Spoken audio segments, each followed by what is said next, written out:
This is the Bissell Steam Shot Omni, or Omni Reach. It's a handheld steam cleaner and sanitizer. And it comes with a bunch of different attachments. It comes with the machine, obviously, and then a measuring cup that you can use to fill it with. And then this extension hose, which is about 32 inches long. I measured it. And then these various tools, a bunch of round detailed brushes for scrubbing, a flat scraping tool, and this angle concentrator tool for directing the steam at an angle if you got a hard to reach corner or surface. As well as you got a steam squeegee. It's the wide nozzle with the window squeegee attached. And then the fabric steamer where you remove the squeegee and you put this little cloth over the top, and that's for de-wrinkling fabric, refreshing it, and upholstery and whatnot. The cloth is washable. I've washed it and reused it. And it does come with this attached Velcro for binding the cord together. When you wrap up the cord, you just put the Velcro around it and you put it away nice and neat, which is really nice. Now to get started, you definitely need distilled water. Otherwise you'll have a buildup of minerals. So I'm using the distilled water that you can buy at the store. Fill the fill cup to the max fill line, and then you pour it in. It's a very tiny hole. You just turn the cap on and then you tighten it really good.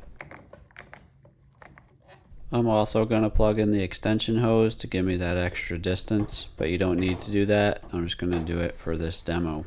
And to do that, you just snap it on, and that'll give you an additional roughly 32 inches. Plug in the machine, and when you first plug it in, you'll see the red indicator light by the power cord is lit up, and when that turns off, that means the steam is ready to use.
And a word of warning on this, I used the fabric steamer attachment and I was trying to clean some fabric, and I got to the windowsill and decided to clean that a little bit too. And what I noticed was it actually kind of peeled the paint back here. You can see that right where my finger is. Probably want to test it out in an area that you don't care about before you do it in the living room.